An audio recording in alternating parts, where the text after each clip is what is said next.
spolužitie, normálne nájsť si partnerku.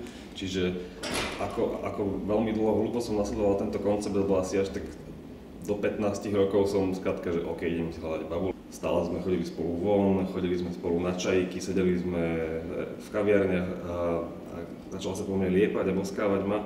A mne to stále nedochádzalo asi až po roku, keď už všetci kamaráti na mňa tlačili, tak som pochopil, že vlastne ona so mnou chce chodiť a že sa to vlastne očakáva. To mi napadlo, že dievča môže mať o mňa záujem, vôbec som v tom svete nefungoval. Mal asi taký prvý konflikt, že teda situácia, keď som si uvedomil, že žijem vo svete, ktorý má iné pravidlá, aké sú vlastné mne.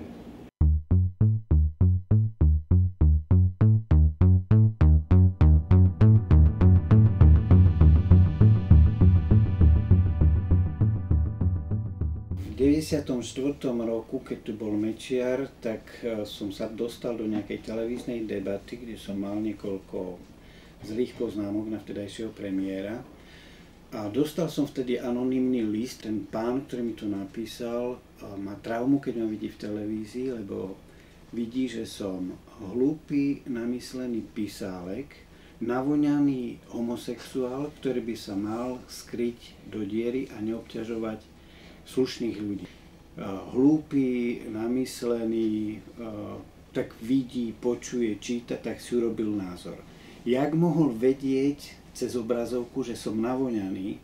A to zaradenie medzi homosexuálov, zrejme som mu pripadal tak nesympaticky, že ma tam okamžite zaradil. Potreboval na to iba jedno, že ma zaradiť do skupiny, ktorú on bytostne neznášal. A tiež som si uvedomil, že aké to je, keď tí ľudia, ktorí sú takto zaradení, nemusia urobiť absolútne nič na to, aby boli zaradení, aby boli vnímaní ako niečo, čo by v slušnej spoločnosti sa nemalo vyskytovať. A odvtedy viem, že sloboda je vždy sloboda pre menšiny.